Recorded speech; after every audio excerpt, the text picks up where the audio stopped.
Olá, sejam muito bem-vindos a mais um podcast da Vinci Hair, que é o VinciCast.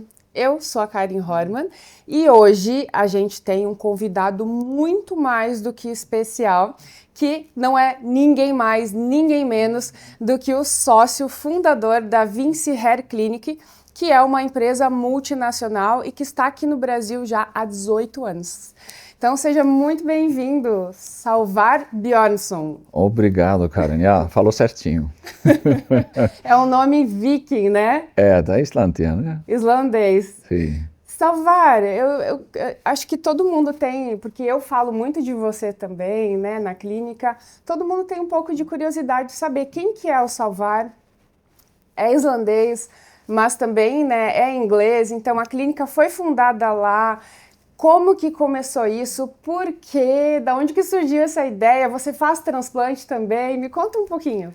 Então, toda a história começou com minha calvície, a minha queda de cabelo, que começou bem cedo. Todos os homens da minha família são careca. Então, meu destino era um pouco óbvio, era também. Então, mas eu não aceitei. Então, desde cedo, quando começou a cair, quando eu aceitei que realmente estava acontecendo, que minha entrada já estava começando a subir, que era com 19 anos. Que foi 19 anos? 19 anos que eu comecei, acho que talvez começou um pouco antes, mas quando eu realmente percebi, era aí. Então eu, nessa época, não tive muito recurso, não era como o mercado é hoje.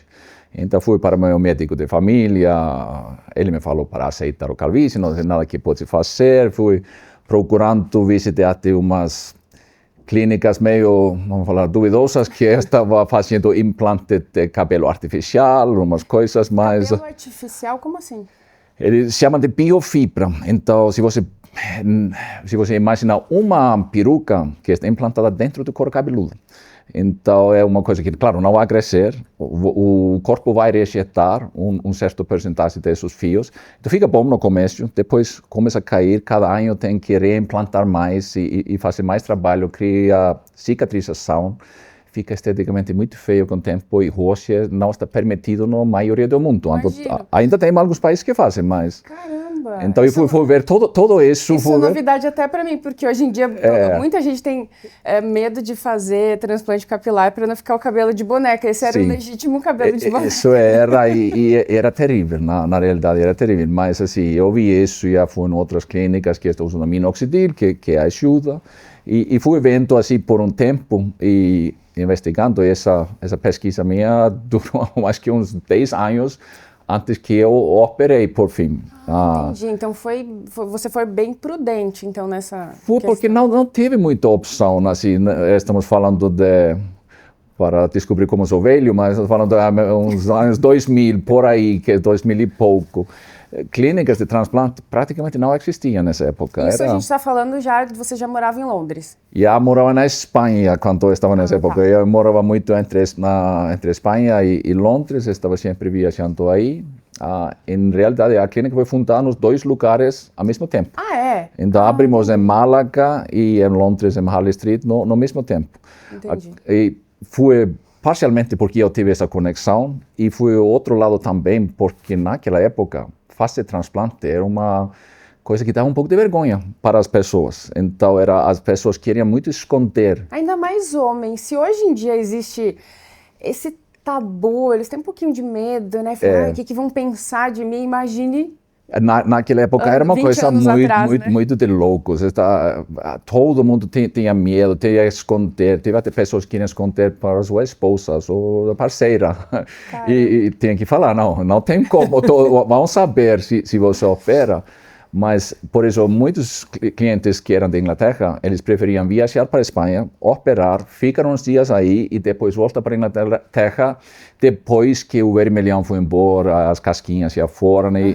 E com a técnica naquela época, que era o FUT, ou a cirurgia de tira. FUT, para quem não sabe, é uma técnica antiga, ainda é feito em alguns lugares, mas literalmente a gente tirava uma faixa de pele da área doadora. Sim. ficava aquela cicatriz, então quem está assistindo pode até reparar, eventualmente pode ver um homem com uma cicatriz na parte de trás da cabeça, é o método antigo de transplante. Então você fazia esse na sua clínica, né, 20 anos atrás, e você fez esse também? Sim, eu fiz 2 cirurgias de foot, na realidade, porque a cirurgia foot tem seus limites, porque você está tirando uma faixa de couro cabeludo, e claro, depende da elasticidade que você tem, quanto pode tirar, mas normalmente eram uns 2 centímetros de grossura, e pode chegar a ser uns 30 e poucos centímetros quando você faz toda essa volta atrás. Depois tem que fechar com a sutura, a pele aí, e você pega essa faixa e você vai lapidando todo por então, na realidade, a implantação é igual, não mudou. O que mudou é como tira o cabelo. Como é extraído dessa parte, então. Mas o problema com essa técnica, além de sofrimento, que realmente foi dormir com sutura aqui atrás, você não conseguir colocar a cabeça no travesseiro, foi limites de quanto cabelo você pode extrair. Então, é menor, é muito bem menor. Assim, era difícil fazer cirurgias grandes. Então, uma cirurgia aí era 1.500 injertos, era 1.800. Não chegou a ser 4.000 ou até 5.000, que às vezes é hoje. 1.500 raízes, como a gente fala, né, que são os folículos, que é a raiz do fio, se fosse falar hoje em dia, dá 2 dedinhos aqui da região da frente. Quer dizer, é um espaço muito pequeno, né? É pequeno, então o que aconteceu? A gente espalhou um pouco mais os cabelos, então a densidade não foi tão bom. Então, esteticamente, foi um pouco inferior por causa de você tinha pouco para trabalhar. Mas a implantação era igual. Mas então, que era muito comum, a gente fazia 2 cirurgias para preencher um espaço. Então, a primeira cirurgia era para dar um cabelo assim mais ou menos, e a segunda foi feita para preencher esses vácuos que deixaram na primeira cirurgia. E aí tinha que tirar mais um pedaço de pele. E aí você tira, então, vamos falar, deixa a cicatriz, você tira a nova faixa e implementa essa cicatriz dentro. Então você tira mais tira a cicatriz, então fica só com uma cicatriz, quando foi bem feito. Tem clínicas que pegam em outro lugar. Eu já vi. Isso foi péssima prática, porque deixa com 2 cicatrizes aí. Mas, claro, quando você tira uma faixa que tem uma cicatriz dentro, que não cresce muito cabelo, na segunda você tira ainda menos. Então, em 2 cirurgias eu fiz talvez uns 2.500 grafts, que a gente agora faz em um dia, muito mais. É uma cirurgia pequena, digamos assim, né? Aqui é um dia tranquilo. Sim. E falando já desse método, né? Agora você está pós-transplante, quantos dias? 12 dias? 12 dias hoje. 12 dias. Está no pós-transplante do método novo, o método atual, que é o FUE, né? Que é o folículo por folículo, fio a fio, conhecido. Mas falando ainda do FUT, qual que é a diferença, principalmente do pós-operatório, né? Sobre a cirurgia você acabou de falar, mas do pós-operatório, o cuidado. Para você, como que foi aquela época? Foi mais sofrido? Me fala um pouquinho. Bem mais sofrido. Não tem como comparar os dois quando vem desconforto e dor, porque com a técnica FUT, realmente era dolorido. Você sentia muita pressão aqui atrás no cicatriz, você não podia deitar a cabeça muito fácil, você tem os pontinhos até aqui no lateral, então deitar ao lado dói, deitar atrás dói, então todo dói, e a sutura foi retirada normalmente a 10 a 14 dias, então você teve esse tempo tentando dormir e descansar com a sutura, e tem que, na realidade, tem que ser bem mais tranquilo, porque quando você tem uma sutura ou uma cicatriz tão grande, você não pode fazer muita atividade. Então, agora eu voltei a fazer academia em 7, 8 dias, já estou treinando mais normal, eu não senti dor, eu nem tomei nada para dor depois da cirurgia, não tive inchaço, então, comparando, é outra geração, né? É uma coisa bem diferente. A fazer a cirurgia agora, para quem conhece a outra técnica, é muito fácil. O mais difícil para a gente é tomar a decisão. A cirurgia em si é tranquilo, pós-operatório é tranquilo. O mais que me incomodava era raspar a cabeça, porque eu tenho cicatriz de FUT atrás. Eu ia te perguntar isso. Então, eu fiz uma micropigmentação capilar na minha cicatriz para esconder. Então, isso ajuda muito, porque sem fazer essa micropigmentação, você vai ver uma cicatriz bem grande, branco, que vai destacar, porque não cresce cabelo aí dentro. Eu acho até que a gente tem alguma foto aqui. Acho que temos, eu mantei alguma. Mostrar como que fica a cicatriz, né? Aí, isso é antes de fazer a micropigmentação capilar.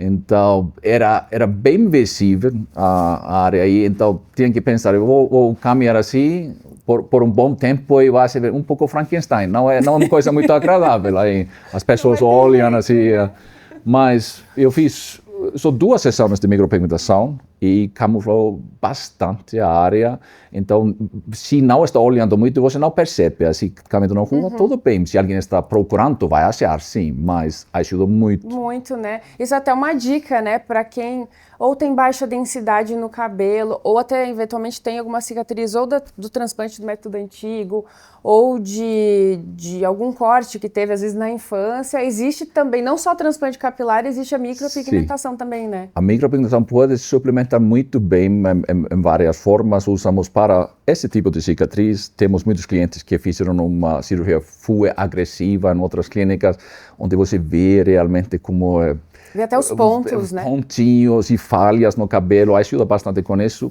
Com outros que tem, vamos falar que tem uma área doadora não tão boa e uma demanda muito maior por cima, isso também pode ajudar para aumentar a densidade, porque parece que tem bem mais densidade trabalhando entre os fios. Então, é como se fosse uma maquiagem para te ajudar nessa densidade, para quem tem cabelo, quer parecer ter um cabelo mais cheio, e é uma maquiagem definitiva, digamos assim, né? Funciona muito bem para quem usa fibras que muitos homens usam para dar esse aspecto, quando você pega os pozinhos, né, que você coloca, tem um efeito similar com isso. Então, só que a diferença é que o pozinho ele suja o travesseiro, sai do banho.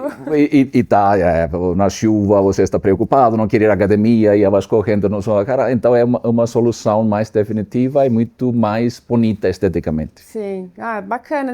Pouca gente sabe, eu acho, conhece que existe essa opção de fazer a micropigmentação, né? Quando pensa na micropigmentação, normalmente só pensa no cabelo raspado, esse tipo assim, com que imita o cabelinho nascendo. Cabelo nascendo, mas dá para trabalhar também com o cabelo mais longo, funciona muito bem nos cicatrizes e nessas áreas, então é uma técnica que eu gosto muito e a gente combina com a cirurgia e outros tratamentos. E aí é muito importante, não é só o transplante capilar, temos o transplante, temos a micropigmentação, temos tratamentos médicos, temos nossos produtos, todos os remédios que funcionam também.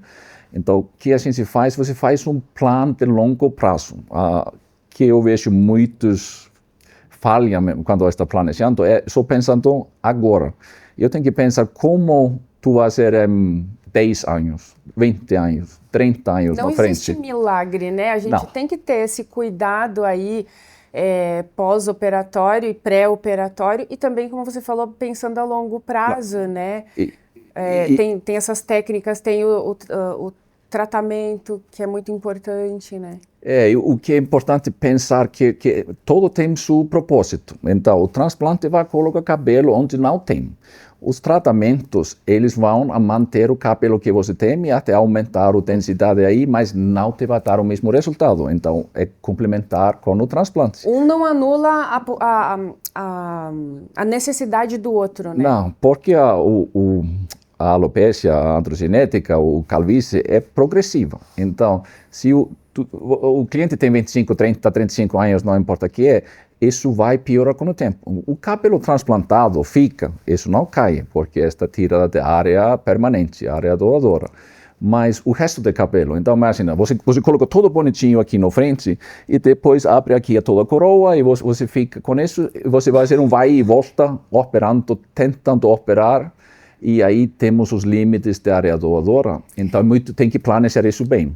Eu sempre bato nessa tecla aqui, né, com os nossos convidados, assim, principalmente para a gente poder passar isso para você que está aí no Instagram ou no YouTube, enfim, assistindo a gente, que a área doadora, né, toda essa parte aqui de trás, ela tem fim, gente, tem fim. Isto é, você vai fazer, como você falou, transplante aqui na frente vai ficar muito bonito, mas se você não cuidar, o cabelo que você já tinha, que, né, desde que você nasceu em outra região, esse pode cair. Então, tem que tratar, não existe milagre. Né? E tenho certeza que todo mundo conhece e vi pessoas que têm esse monte de cabelo na frente e depois tem todo aí atrás careca. E fica, esteticamente, às vezes até pior que ser careca, vamos falar a verdade. Né? Pra quem lembra do Ronaldo na Copa, o cabelo do Cascão vai ficar só com o topetinho. Vai mais ou menos isso. Só voltando um pouquinho ali da micropigmentação e da clínica na Espanha e em Londres. Sim. Isso foi, acho que mais de 20 anos atrás, né? Foi, ano que vem vai ser 20 anos, foi em 2006. Foi 2006. Vamos celebrar 20 anos aí no ano que vem. Boa festa, hein? É. Tá, e aí... A micropigmentação, na verdade, sempre foi o carro-chefe da Vinci. Foi a micro que chegou primeiro aqui no Brasil? Nós fomos os primeiros para fazer micropigmentação no Brasil, mas ela entrou como um recurso para que não tinha área doadora e algo para complementar. Então, meu foco sempre foi, se eu tenho um cliente, um paciente na minha frente, eu quero fazer o melhor tratamento para ele. E às vezes o melhor tratamento não é transplante. Então tinha casos onde não tinha área doadora, esteticamente não era possível chegar um resultado assim. Então a gente começou a experimentar e evoluir a micropigmentação capilar e aí chegou aí. Então isso chegou uns anos depois da cirurgia. Depois os tratamentos também evoluíram muito, a gente faz muito o PRP e mesoterapia. E quando começou, porque era meio experimental, vamos falar nos primeiros anos, não teve muitos estudos, não teve muito para basear, então a gente teve que testar qual é a frequência melhor, que combinação funciona melhor.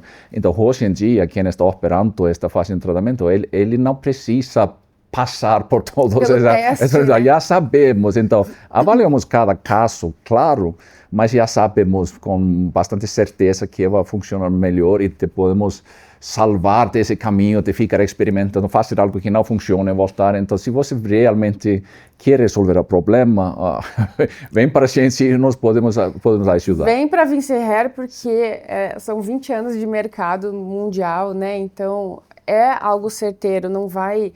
Você vai em uma clínica, né, duvidosa, como você falou no início, né? Tem milagre, vão falar o que você quer ouvir, e quando vê lá no final, você gastou dinheiro e não resolveu o problema. Tem muita clínica que choca palavras como DHI, que é um método só de... DHI, né? A gente ouve falar muito, mas o método DHI, enfim. Falando nisso, qual que é a diferença, então, do método pinça, né? Que o médico ele vai implantar 1 a 1 e o método DHI. É só na implantação. Então, DHI ainda é FUE, porque a extração é exatamente a mesma. Quando você já tem os cabelos, com a técnica mais tradicional, que é o FUE normal que a gente faz uma incisão e implanta, pega com uma pinça e coloca diretamente adentro. DHI, que em inglês é para Direct Hair Implant, foi uma técnica asiática de Coreia de anos 1980, não uma técnica nova, mas foi feito bastante marketing. Então, em vez de colocar diretamente dentro do couro cabeludo, eles pegam com a pinça, colocam dentro da caneta de DHI que usa... Parece uma caneta, né? Tipo uma caneta com um vácuo adentro, aí vai o fio, você enfia essa caneta dentro do couro cabeludo e pulsa um botão que injecta o cabelo. Então, você vai pegar com a pinça igual, coloca em outra ferramenta, vai furar os cabelos. É só uma ferramenta, pode ser uma boa ferramenta, sim, tem casos que realmente é bom, mas depende de quem está usando. Então não tem uma, falar que é melhor. Eu acho que da preferência do médico, como ele prefere fazer aquela implantação, porque no final a quantidade a ser implantada vai ser a mesma. Eu acho que o tempo de cirurgia não muda? Não muda, às vezes é maior. Então tem prós e tem contra com todo. Então, por exemplo, se um cliente tem uma área difusa, às vezes pode ser mais fácil fazer o DHI. Mas, em geral, a gente experimentou com todas as técnicas, realmente não tem técnica. As clínicas que prometem um método único, exclusivo, inventores de high density, todas essas palavras, são palavras, não tem nenhum segredo. A gente tem muito bom trabalho, tem experiência, tem planejamento, e isso que realmente faz uma cirurgia ser boa, não a ferramenta que estão usando. Em si, né? Se a pinça não é, Sim, o importante não. É o profissional. Isso. Até o próprio centro cirúrgico, na Vinci, o centro cirúrgico eu sempre falo, como se fosse um mini hospital, né? Um ambiente hospitalar.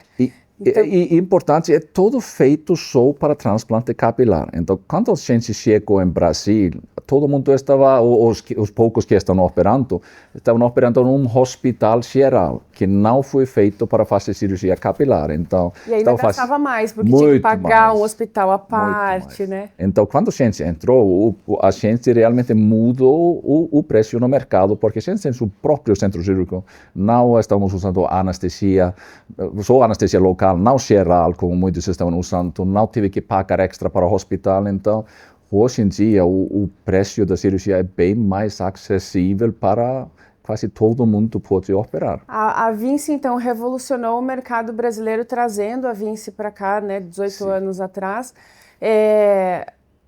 tendo seu próprio centro cirúrgico, né? Sim. Então, pouca gente sabe que a Vinci ela é muito antiga aqui no Brasil e pioneira nesse método. Claro, já tinha profissionais que poderiam conhecer, mas tinha todo esse contexto de ter que pagar uma anestesia geral que não é necessário, que é anestesia local. Então, o profissional ter seu próprio centro cirúrgico fica mais barato para o paciente.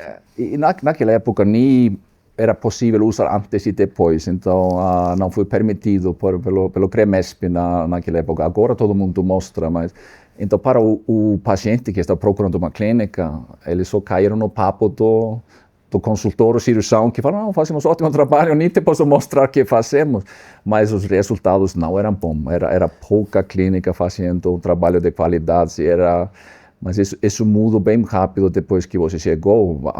Estão falando, não eram muitas clínicas de transplante, hoje tem clínica de transplante em qualquer esquina, parece, todo mundo está fazendo. E tem que tomar muito cuidado, né, Salvar, porque se você pesquisar, você encontra cirurgias hoje em dia até de R$5.000. Eu sempre falo, não existe bom e barato, ou é bom ou é barato, né? E claro, hoje em dia é muito acessível, mas a gente não exagera nisso, porque tem muita clínica que não tem nenhum médico, nem é o médico que faz a cirurgia, isso é muito sério, né? Isso é uma cirurgia que é muito laborosa, demora todo o dia, você precisa todo dia para fazer essa cirurgia, 8 horas, às vezes 10 horas, precisa de uma equipe grande, médicos, enfermeiros, técnicos. Para fazer um bom trabalho, não pode ser barato, infelizmente não. Se você quer ter uma estrutura que é segura, de hospital, com toda a segurança na esterilização e tudo, você não consegue trabalhar com uns preços assim, não é possível. E aí, só vão chegar aí falando, mas em Turquia fazem para tal e tal, que eu às vezes escuto.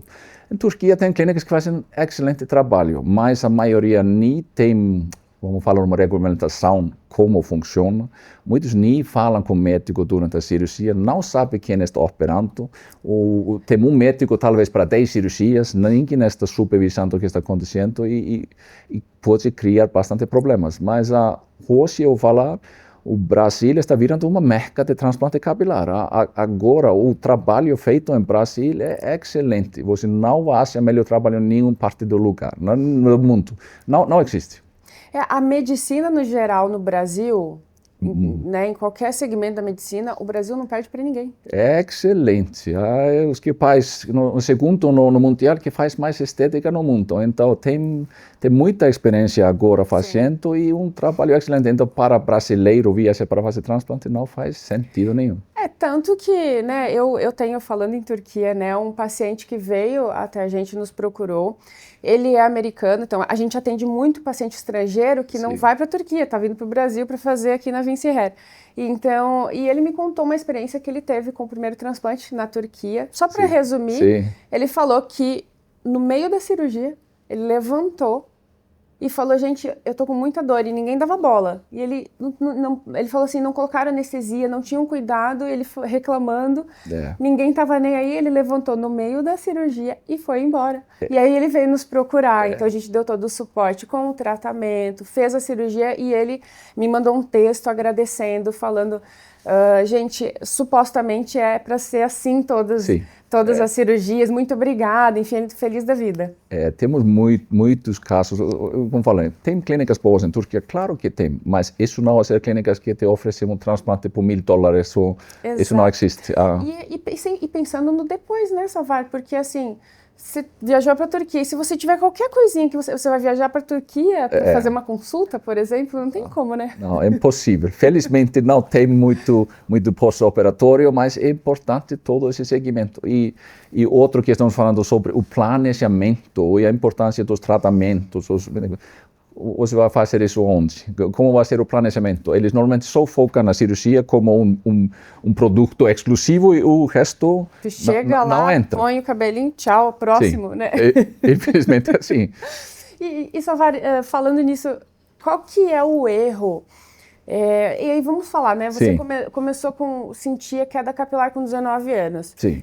Eu mesma já conversei com vários clientes da Vinci que nos procuraram, os pais com os filhos, que já estão começando a ficar já com uma calvície avançada muito cedo. Sim. Qual que é o erro mais comum que os homens estão cometendo ou podem vir a cometer e qual que era o caminho correto de seguir, né? Quando a gente fala de... Comecei a perceber a queda capilar, gente, olha, uma entradinha aqui, enfim.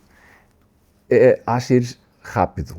Quando você começa a notar, normalmente já está mais avançado, porque não é como o cabelo só cresce ou cai um dia para a noite, que você começa a notar um afinamento primeiro, os fios ficam um pouco mais finos.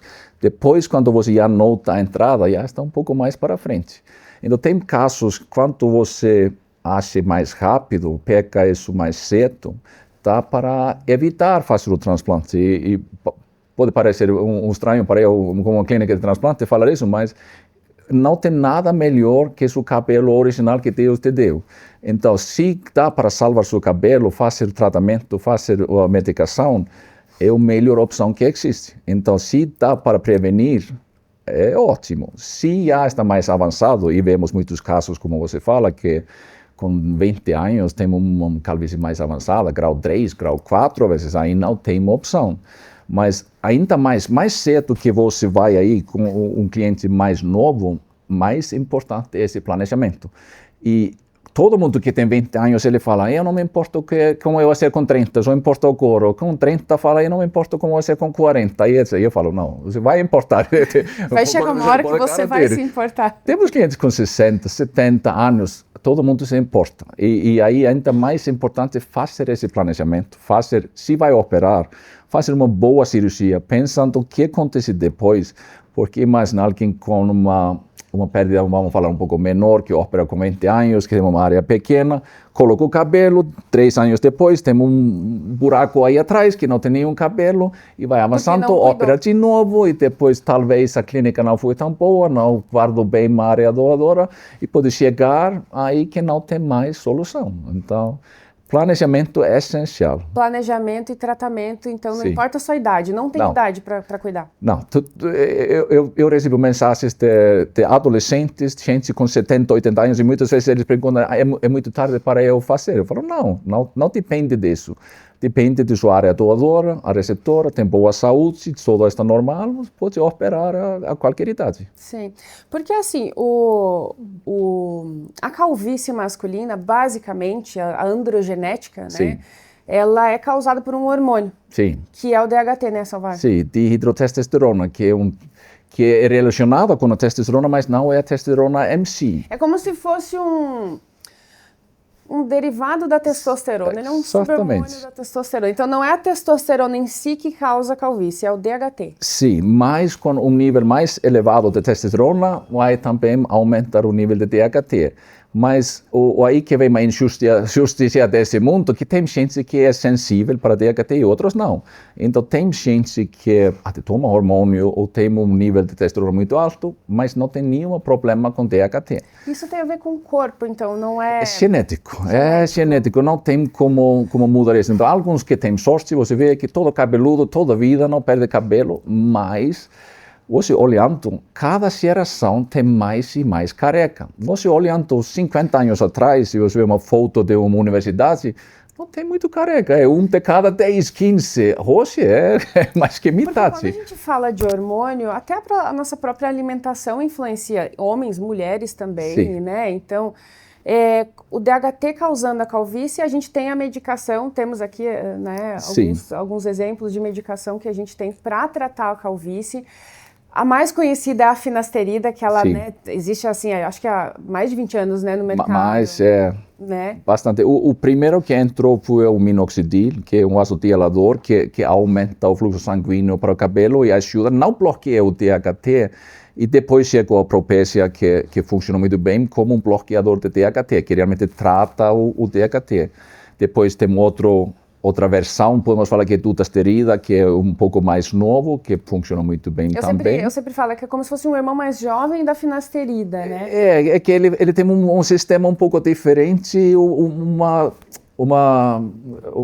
efeito um pouco mais amplo. Então, funciona muito bem. Então, esses remédios tratam bem o raiz do calvície masculina, a alopecia androgenética. Depois tem outros fatores, tem a nutrição, tem o estilo de vida, o estresse é outro que afeta. Então, pode ser que a razão do calvície, o raiz de todo é a alopecia androgenética, mas depois tem outros fatores também. E é importante também olhar esses fatores. Se você tem uma tendência de calvície, você passa por muito estresse, ou você está se alimentando muito mal, ou ter um estilo de vida menos saudável, você vai ver mais queda de cabelo e mais rápida, se você faz tudo certinho. Então, pode ser que não é o fator principal, mas sempre vai ser um fator importante. Importante que tem que ser cuidado, né? Sim. E a gente falando nessa questão de DHT, né? Não tem jeito. Então, hoje em dia, muito se cuida do corpo. Sim. Né? Então, vai para academia, acaba tomando algum tipo de hormônio. A gente mesmo tem muitos atletas que tratam com a gente, fazem transplante com a gente, o Léo Stronda é um deles, né? Então, assim, a gente falando de hormônio. Sim. Então, quer dizer, basicamente, mexeu com a testosterona, vai mexer com o DHT, você pode acabar ficando careca ou começando com a sua calvície, né? Mesmo que você não tenha essa predisposição familiar, digamos assim. Teoria não deveria afetar se não tem predisposição, mas a gente vê quando é muito elevado, pode afetar sim. Mas quem está fazendo reposicionamento hormonal, que está usando testosterona, que hoje é muito comum com uma certa idade... Mesmo que seja um pouquinho, mexeu com a testosterona... Vamos falar, a vida de DHT, o que acontece? Quando a gente é mais novo, tem um nível mais alto, com certa idade, ele vai no top, uns 25, 30 anos, depois começa a cair. Então, o normal é que homem com, vamos falar, 35, 40, 50 anos, tem uma queda baixa porque não está produzindo muito testosterona e não produzindo muito DHT. Mas se está suplementando testosterona, você tem um nível de hormônio que era mais associado com alguém com 20 anos a menos, vai aumentar a queda de cabelo. E aí tem que tratar, mas isso é algo que a gente pode fazer. Depois tem, vamos falar, reposição hormonal, depois tem fisioculturista que está tomando 10 diferentes tipos de hormônio, aí é mais difícil. Nível, né? Não que seja impossível, tá, para trabalhar, mas é mais desafiador. É um pouco mais difícil, né? Porque aí esse atleta, né, quem está fazendo esse uso hormonal para ganho de massa muscular, você fica, o normal de testosterona é tipo 700, 800. Vai para quase 5.000, né? 700, 800 já é bom. Já tá ótimo. Mas atleta vai para 4.000, já vi atletas, né, com um nível muito, muito elevado e claro, tem que cuidar. Muitos perguntam, posso operar, posso fazer transplante mesmo fazendo reposição hormonal? E pode sim, mas aí ainda mais planejamento, tem que pensar mais o que acontece depois, se não queremos implantar um cabelo e depois em 12 meses, porque você com um nível tão elevado vai cair muito mais cabelo. Então, como eu falo, sempre vem isso, sentar com cada paciente, fazer um planejamento bom, um planejamento de longo prazo, não só o que vai acontecer nos próximos 12 meses. Então, dá para trabalhar com... Então, mesmo quem faz uso de esteroides, pode cuidar, pode tratar, pode fazer o transplante. Pode e deve. Deve, né? Deve. Porque senão não ainda mais importante. Maravilha. E assim, essa questão de quem faz esse hormônio, ainda falando um pouquinho sobre isso. Sim. A gente tem o cuidado diário, né, que a gente vai ter em casa com as medicações, Sim. né? tem sempre que eu falo, tem que nutrir, então a gente tem vitaminas específicas, Sim. que tem que ser uma quantidade mais alta, né? E Sim. também tem o tratamento injetável que a gente tem na Vinci, né? Sim. Que é mesoterapia e o PRP. Sim. O que é esse tratamento e como que ele vai agir para ajudar quem está sofrendo queda capilar? E aí eu já puxo também a parte das mulheres, porque tem muita mulher que tem essa queda capilar. Pode ser usado por mulheres também? Alguns sim, outros não, mas todo depende. Então, o que mais quando falamos em alopecia, que é um termo que se usa para qualquer tipo de queda de cabelo. Temos a alopecia androgenética, que é focada, que é genético, que aí isso pode causar para mulheres e homens. Mas para homens, 95% mais é esse tipo de alopecia. Aí é mais fácil, porque já sabemos, o problema é DHT. Então, primeiro, tratamos o DHT, isso fazemos com finasterida, com dutasterida, um bloqueio de DHT. Entramos com os tratamentos como PRP, que é o plasma rico em plaquetas. E você pode pensar, pegamos o sangue, vamos isolar as plaquetas e as plasmas que cura e que melhora o corpo. Esse tratamento, por exemplo, eu fiz no meu ombro. Teve um ombro ruim e eu fiz injeção de PRP no meu ombro para melhorar. Onde você coloca o PRP, ele vai ajudar na nova geração de regenerar. Então, com o cabelo, funciona muito bem. Quando você faz com PRP, depois você faz mesoterapia, que tem bloqueio de DHT, tem fatores de crescimento, tem vitaminas diretamente no couro cabeludo, onde tem um problema. Então, uma combinação normalmente é o caminho melhor. Não é como eu tomar isso e resolve. Pode ser que resolve, mas normalmente uma combinação boa, especialmente com um caso, vamos falar, um pouco mais avançado, se tem muito cabelo fino, tem uma área bem grande, se você quer entrar com tudo, vamos primeiro tratar e vamos depois, em 3 a 6 meses, vamos ver como reagiu. Então, fazemos mais agressivo nos primeiros meses, chegamos um resultado e aí dá para descansar um pouco mais. Vamos fazer, em vez de fazer cada 2 a 3 semanas um tratamento, vamos fazer em 6 semanas, depois 3 meses.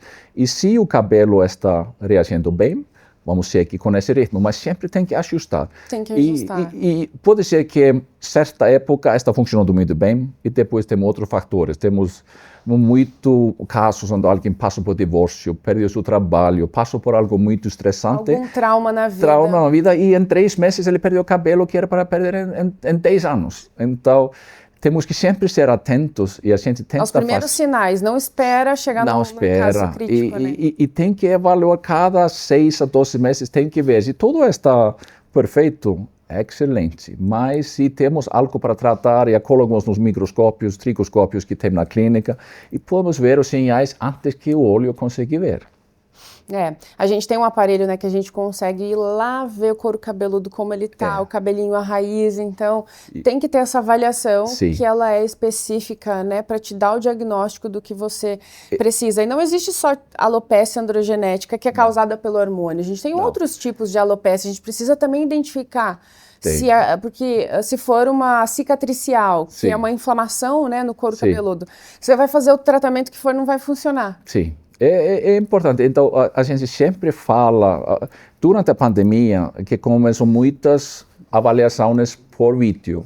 E é bom, realmente tem casos, mas não tem nada como ficar com o paciente aí, colocar o tricoscópio no couro cabeludo, ver tudo, fazer tudo. Então, eu sempre recomendo vir para a clínica, visitar, vamos fazer uma avaliação boa, ver tudo, porque às vezes em foto ou vídeo parece uma coisa e pessoalmente parece outra. Então temos muitos casos disso. Então agora que tem várias clínicas em todo o Brasil que a gente tem, então sempre é melhor visitar. Pode começar até por vídeo, mas o segundo passo deveria ser sempre passar em pessoa. Sempre preferencialmente, quanto né? É possível. Claro, se o cliente mora na Austrália, não é possível, fazemos nosso melhor por vídeo. Sim. E tem casos que é fácil avaliar assim, e tem outros que é mais complicado. Entendi. Tá, e bom, falando aí então do hormônio, teve uma queda ou alguém que já fala, nossa, mas será que para mim dá certo? Minha calvície já está muito avançada. A gente já falou sobre FUT, que é o que tira pedaço de pele, o FUE, que é o fio a fio, folículo por folículo, mas também a gente tem um outro tipo de transplante para quem tem um grau mais avançado. A gente pode planejar, por exemplo, 2 procedimentos e existe body hair, que Sim. nada mais é do que tirar pelos de outras partes do corpo. Sim. O body hair é tipo um fio só aplicado para o corpo ou a barba. Então, é importante notar, esse pelo não é igual ao cabelo que você tem no couro cabeludo. Tem a diferença, né? Não vai ficar bem textura igual. É diferente, cresce diferente, sabe? A angulação, às vezes, é um pouco diferente. E é uma opção, especialmente para quem não tem área doadora ou tem uma área doadora muito limitada, aí dá para suplementar. Mas criando um hairline, por exemplo, com vamos falar, pelo do peito, não vai ter um aspecto muito natural. Eu ia te perguntar, tem uma construção diferente quando a gente vai fazer um mix Sim. de área doadora com pelos do corpo? Sim. Por exemplo, para um transplante na região da frontal ou coroa, né, aqui que é na parte de trás, tem uma diferença nessa construção? Tem. Normalmente você tenta fazer tudo o que é mais visível, você faz com cabelo mesmo. O que é mais atrás, você faz uma mistura. Tenta fazer mistura, vamos fazer uma área, vamos fazer 50% do cabelo e 50% do pelo corporal. E aí você nota menos a diferença. É claro que tem casos que não, tem mais área doadora no cabelo, aí fica mais complicado. Só fazer body hair também eu acho que não é possível. Tem que ter um mix. É possível, depende muito da área, mas assim, eu não sou muito fã de body hair, porque eu gosto só de falar muito sincero, falar, não vai ter o mesmo aspecto. Se não tem outra área, excelente, vamos trabalhar com essa. Mas tem que entender, não é exatamente a mesma coisa. E a sobrevivência dos pelos implantados é mais baixa também. Então, quando você implanta, vamos falar, 1000 de body hair, não tem o mesmo efeito quando você fala 1000 um cabelo normal. Vai ser um pouco diferente. Se eu implanto 1000 cabelos da cabeça, vai crescer 998. Todo vai crescer, claramente não tem falha. Mas com o body hair, você está falando com uma perda muito maior. Vamos falar, se cresce 600, 700, é um resultado bom. Você vai perda perder. Maior, então. O cabelo, o pelo está mais frágil e é mais fácil prejudicar o resultado no caminho. Então isso é importante. No pós-transplante também aí é muito importante as injeções de PRP e mesoterapia nesse caso, ajuda? Sempre, com tudo. Você tem que pensar, se você vai pegar uma planta, vai colocar uma terra nova, o mais fértil, o mais boa que essa terra é melhor. Então, como se fosse o adubo, né, daquela terra. Exatamente. O PRP, os produtos, eles fazem isso. E se você quer pegar uma planta e colocar onde não tem nutrição, não tem água, vai ser um pouco difícil não vai crescer, né? Então você tem que pensar isso na mesma forma. Eu vou colocar numa área que está sendo tratada, o DHT não está atacando os folículos sem parar, não tem inflamação, não tem todos esses problemas, então meu resultado vai ser melhor. Entendi. Bom, Salvari, e aí, agora algo importante, né? Fazer transplante em qualquer lugar, como a gente estava falando. Aí temos o método, né, do FUE, que é o novo, que a gente vai tirando Sim. folículo por folículo. Porém, eu já vi muitos pacientes que fizeram transplante em outra clínica e não foi bem extraído. Quer dizer, você olha, a área doadora, ela fica cheia de falhas, parece não é bem um buraquinho redondo, ele fica mais compridinho, ele tem umas falhas, né, umas lacunas assim na área doadora. É possível a gente consertar um transplante mal feito de outro lugar? Depende do transplante, depende do grau como é mal feito. O mais desafiador é a área doadora, porque quando você já prejudica o fio, você não tem mais área doadora para trabalhar, não tem solução, não tem como tirar mais numa área que já está danificada. Então, o que podemos fazer é fazer um camuflagem na área, podemos talvez fazer algo esteticamente um pouco melhor, como uma extração mínima na frente. Então, tem dois problemas, vamos falar, com transplante mal feito. Uma é essa que você falou, que é área doadora que não foi bem preservada, não foi planejada. E de novo, vou para o planejamento, porque você tem uma área doadora de certo tamanho, você divide toda a área em uns centímetros quadrados, e se eu tenho, vamos falar, eu tenho 90 pelos para trabalhar nessa área, eu não posso extrair 90, aí vai ficar careca a área. Eu tampouco posso extrair 70, 80, porque só ficam os fios que não vão cobrir. Então você tem que planejar muito bem essa extração e infelizmente, tem muitas clínicas que não cuidam, extraem muito perto um do outro e aí faz esse aspecto que não tem esses lugares de cabelo. Isso é muito difícil para acertar. Depois temos outro problema que esteticamente não é agradável. E aí um dos que mais vejo é um hairline que não cabe com o paciente, que não é desenhada natural. E tem vários tipos. Tem angulação importante, então você vê o cabelo crescendo um ângulo que só cresce diretamente para cima, não tem nenhuma caída para frente, cresce um aqui e outro lá. Isso quem faz é o médico profissional que está fazendo o seu transplante, porque se a gente for pensar basicamente, olhar o seu fio, se ele naturalmente nasce para a direita e na hora que faz o buraquinho, né, a incisão para pôr aquele fio novo no transplante, você fizer ele reto ou para a esquerda, você nunca mais vai conseguir nem arrumar o seu cabelo. Tem que usar muito produto para tentar esconder, mas não dá. A implantação, a angulação disso tem que ser certa. Então tem que seguir, se você tem cabelo original, você pode ir aí e tentar fazer os mesmos ângulos seguir. Se tem uma área que não tem, você tem que usar construir e usar o bom senso e toda a ciência que temos como é melhor fazer. E isso varia um pouco entre pessoa a pessoa, como é a angulação. A coroa, especialmente, que tem um espiral, mais ou menos assim, que você tem que recriar uma forma. Eu vi clínicas transplantando só por cima e para baixo, que cria um aspecto muito antinatural e feio. Então, eu vi tantos transplantes mal feitos que não tem ideia. É possível perceber quando alguém fez um transplante quando é feito dessa forma, então? Eu sempre falo, se alguém faz transplante, não é para perceber. Eu olhando para a pessoa que fez transplante, eu não quero ver que ele fez transplante. Eu quero que seja tão natural que eu só penso, ele tem um cabelo ótimo, que é legal. Se eu vejo alguém, a primeira coisa que eu penso, eu faço isso olhando TV ou na rua o tempo inteiro, a gente nota, tem e aí colocamos um caso de David Beckham, que é um caso, não dá para ver muito bem nessa foto, mas aqui nos laterais está muito angulado, que eu chamo de Mickey Mouse. Então você vê fotos dele mais novo, você vê uma angulação masculina, que os homens têm que ser uma estrutura um pouco mais forte, não dá para arredondar, aí fica uma coisa mais feminina. Então você olha o hairline que foi feita para ele, tem no laterais, talvez colocamos depois uma foto que mostra melhor, tem uma curva que não fica natural. E isso é algo muito comum. Daí dá para ver nitidamente que aquilo não é um cabelo que nasceu assim. Pode ser para que não todo mundo percebe, porque eles não estão pensando tanto, mas se você está fazendo algum desenho, você está fazendo um hairline, que vai ser seu hairline para o resto da vida. Sim. Vamos fazer uma coisa bem feita, que ninguém vai perceber, e mesmo sendo profissional ou alguém aí na rua, que você caminha calmo, não precisa se preocupar. Bem feito, não dá para perceber.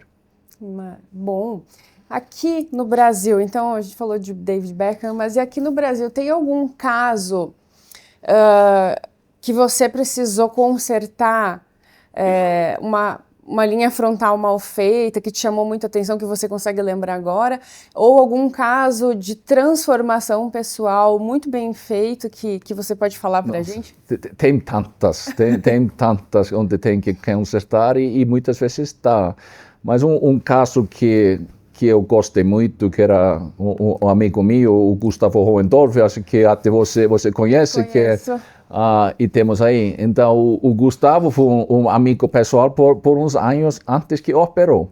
E ele sempre falou, como ele fala, que era uma careca bem resolvida, não se importa. Eu já sou bem resolvido, não preciso de transplante. E quanto você pode ver no foto aí por cima, você pode ver que a área doadora não foi muito boa antes da primeira cirurgia. Parece que a área doadora, né, na foto da esquerda, ela tá pior do que na direita depois do transplante. Exatamente. Isso que foi. Então, quando ele mudou a ideia e falou, agora quero fazer a cirurgia, comecei a olhar, eu falei, A área doadora não é muito forte, a área que temos que implantar é muito grande, então é importante. Fazer só a cirurgia, esteticamente não vai ser bom. Então ele seguiu arrisca todas as orientações, começou com os medicamentos, ele começou a fazer os tratamentos e depois a primeira cirurgia que extraímos 4.500 grafts mais ou menos, se eu lembro bem, a área doadora ficou melhor depois do tempo com os tratamentos que era antes da primeira. Então a gente fez a segunda, preencheu ainda mais. Então é um exemplo excelente se você segue as orientações, tá, para fazer muita coisa. Essa é a diferença de uma clínica que vai cuidar de você, né?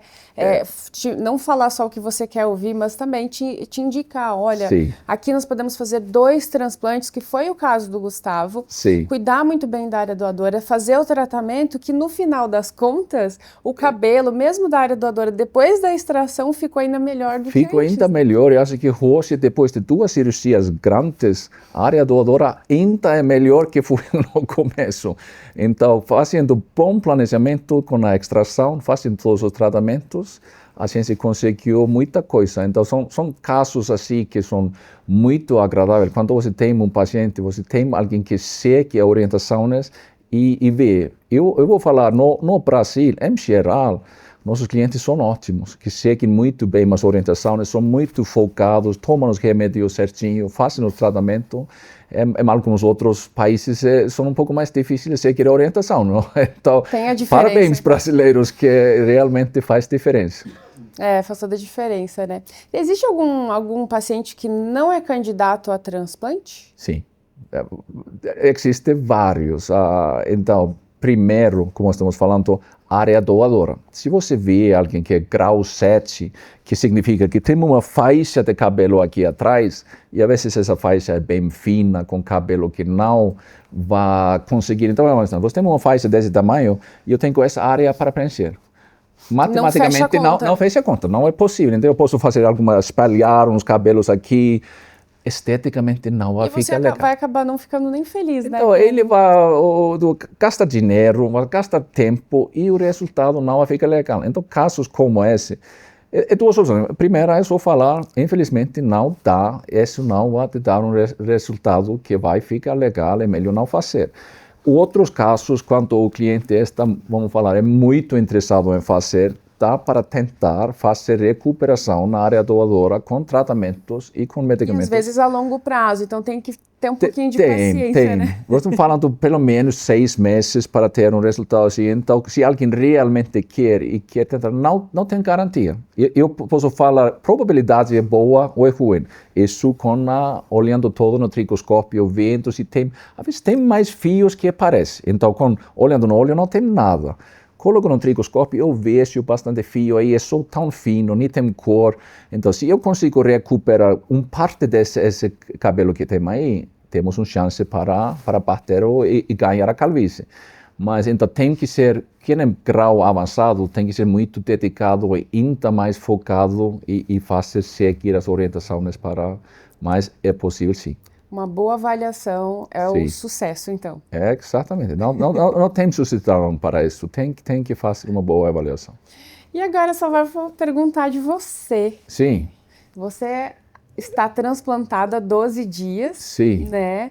Então, eu gostaria de saber, assim, você salvar, né? A gente falou lá no início que um tabu muito grande é raspar a cabeça. Então, a gente tem muitos clientes que nos procuram, mas, por exemplo, como professores, por exemplo, um advogado, né, que precisa fazer uma audiência, alguma coisa, mas raspar o cabelo, enfim, é um tabu grande, né? Você salvar, como que foi isso para você? Claro que você já está nesse meio, para você é mais natural.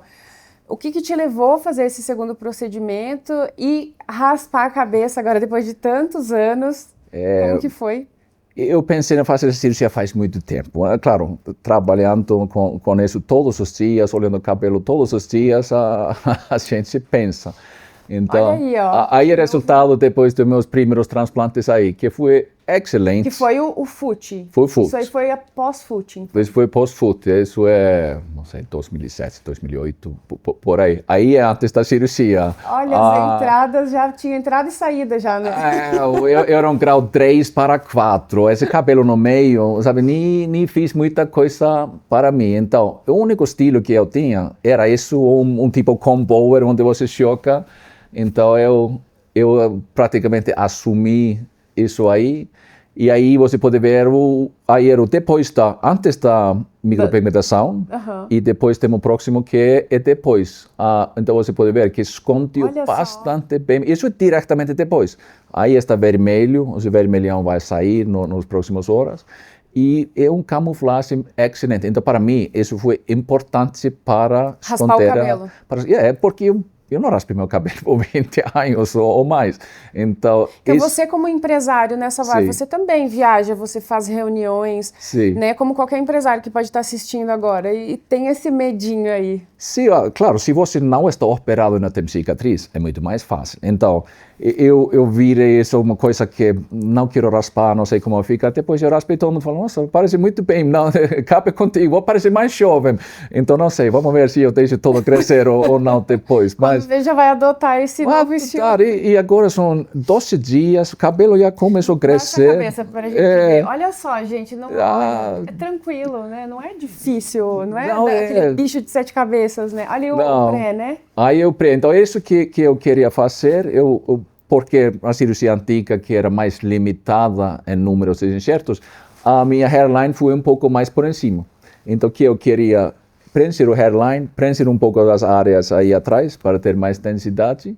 O que te fez, então, procurar fazer esse novo transplante foi para dar mais densidade e diminuir um pouquinho a testa ali?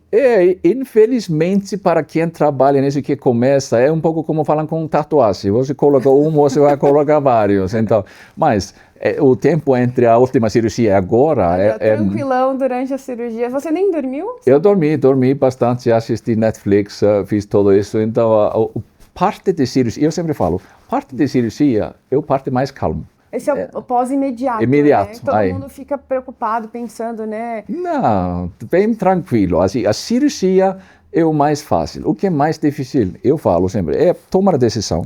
Isso, às vezes, como eu pensei 3, 4 anos falando sobre fazer a cirurgia e depois eu acabei nunca fazendo.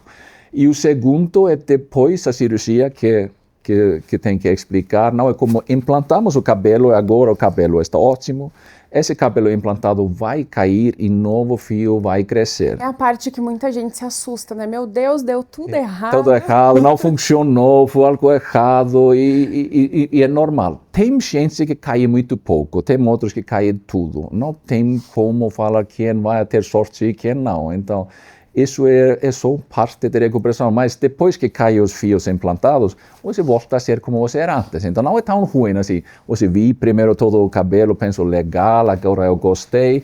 Depois você volta em umas semanas, fica igual como antes da cirurgia e uns meses para frente já melhora. Então 3 a 6 meses normalmente começa a notar um bom resultado. Tem que ter essa paciência pouquinho. Eu sempre falo, ninguém fica careca de um dia para o outro, você também não vai ficar cabeludo de um dia para o outro. E outro que é bom nisso, se você é um desses que não querem falar que fez transplante, então você se esconde por uns dias, você volta e pouco a pouco a área vai preenchendo. Não é como você sai aí careca e o próximo dia você todo cabeludo, não é?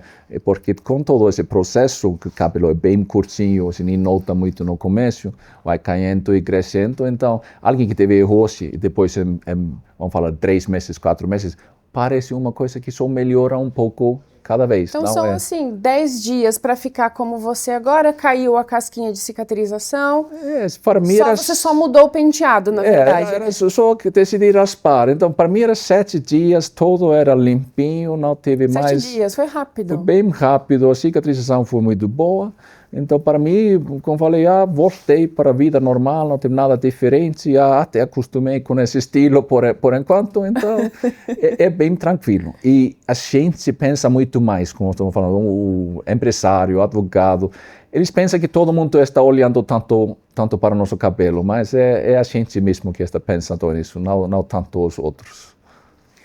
E é muito interessante isso, né? Esse medo que os homens têm de mudar, de raspar, né? E cabelo cresce. E o resultado que vem pós-transplante compensa. Compensa. E Rússia, assim, comparado como era antes, o homem é muito mais calmo fazer cirurgia. E vai 10, 15 anos atrás, os homens dizem, não sei se é para o homem fazer cirurgia, se não é muito masculino, não é tudo isso. Então, que eu sempre procurei, que temos muitos atletas, temos lutadores do UFC, temos que é o homem mais forte do mundo, então eu sempre penso, se eu coloco todos esses exemplos em frente deles, você vê, se esse cara que luta aí num cage aí e vai 25 minutos batendo uma outra, pode fazer o transplante, você pode também, não é uma coisa que tira a sua masculinidade. Depois a gente coloca a foto dele, eu acho que aqui a gente não tem agora, mas dá pra gente incluir. Como que é o sobrenome dele? Ele tem o mesmo sobrenome que você. Como você, né? Mas não é parente porque na Islândia é assim, ele é islandês também. Todo mundo é parente, mas assim, só depende do grau de parentesco, mas assim, todo vai aí atrás. E ele é conhecido como, digamos, o guarda-costas da Cersei, que é da série Game of Thrones. E isso foi um caso desafiador, vamos falar assim. Por causa do tamanho. Salvar, eu sempre brinco, porque você tem 1,90 e poucos. 90 e pouco de altura, né? Perto dele você ficou pequeno.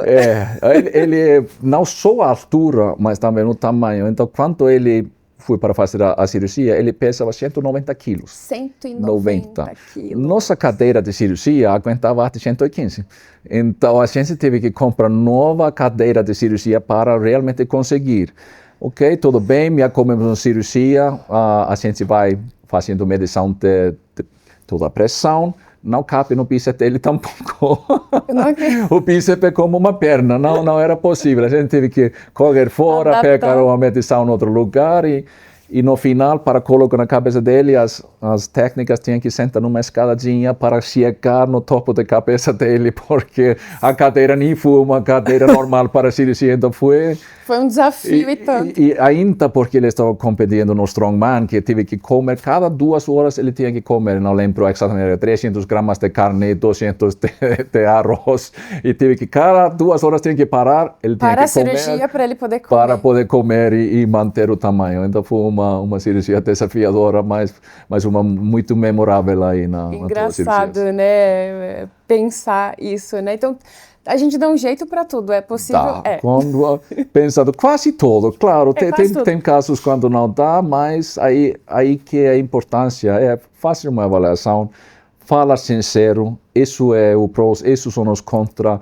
conseguimos fazer, você tem uma dedicação para realmente seguir isso, a risca que estamos falando, e tem alguns que não têm, eles falam, não, eu não vou tomar, não quero tomar os remédios. Ninguém é obrigado a nada. Não, e não é, mas aí realmente vale a pena se o resultado esteticamente não vai ser tão bom. Então, eu gosto de colocar tudo na mesa. Isso então, tá para operar? Tá, mas vai ter esses problemas. No futuro, você vai perceber isso. Então, implantado agora vai ser bom para os próximos 3, 4 anos, mas mais no frente se vai precisar mais. Entendi. E aí, bom, agora a gente está, né, tem o melhor da tecnologia, né, do transplante capilar, enfim.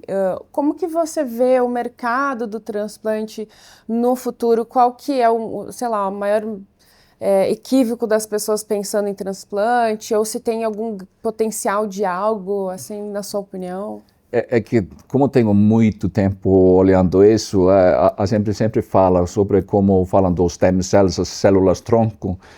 Faz 15, 20 anos que estamos falando a mesma fala, que em 5 anos vamos conseguir fazer isso. Então, temos essa brincadeira no mercado, que falamos que sempre é 5 anos para frente e sempre vai ser 5 anos para frente.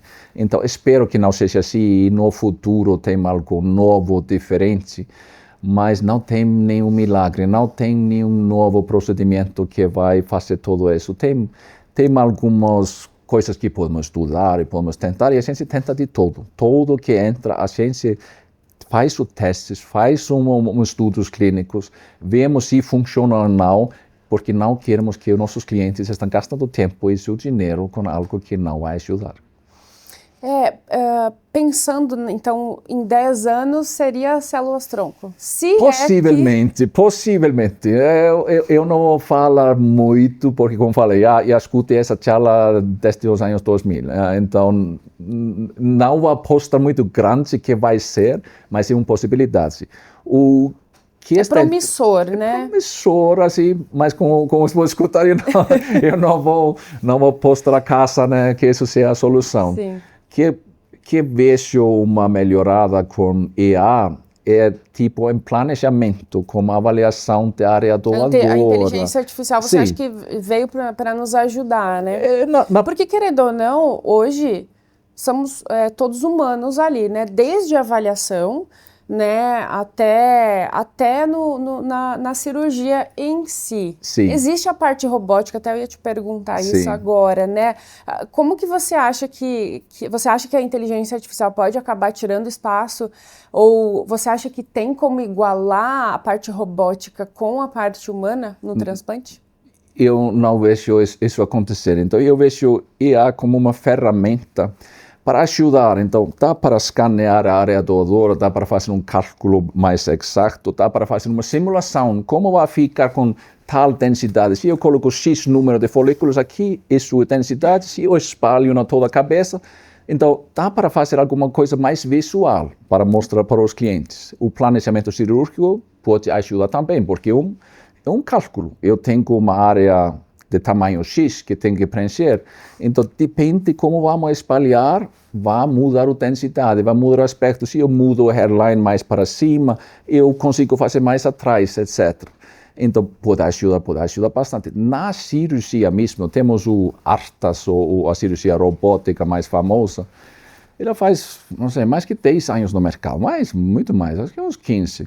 Então, é uma extração robótica. Não é que a cirurgia seja feita toda para robô, mas é que a extração. Então, o pano que vai aí e depois é tirado o cabelo é feito pelo robô.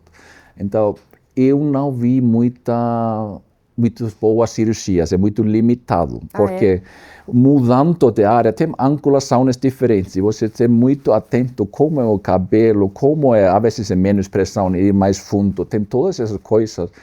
E o robô não consegue fazer isso muito bem. Então, quem eu conheço usando essa técnica, eles acabam sendo mais marketing que feito em prática. Entendi. Então, nada ainda, pelo menos não vê tão breve, que vá substituir a sensibilidade humana num transplante capilar que, querendo ou não, é um procedimento estético e vai mexer com a sua autoestima, vai mexer com o seu rosto, como você se enxerga e como as pessoas te enxergam também, né? Sim, não tem nada melhor que alguém que tem um bom senso de estética, bom planejamento, que vai mudando o plano da cirurgia, às vezes muda no meio da cirurgia e tem que ficar pensando, né? Adaptando, você começa a extrair e o cabelo é muito ondulado, é difícil a extração, você tem que mudar o tamanho do pans, você tem que mudar o ângulo que está extraindo, você tem que ficar mais espelhado. Então, tudo isso tem que ser feito em tempo real por um profissional adequado. Não dá para jogar isso para um robô, não. Para um robô, né? Não tão cedo, né? Não. Quem sabe, 50 anos para frente, mas agora não. Não é nossa realidade. Salvar, adorei a nossa conversa, foi um prazer estar aqui contigo, aprender mais também, né?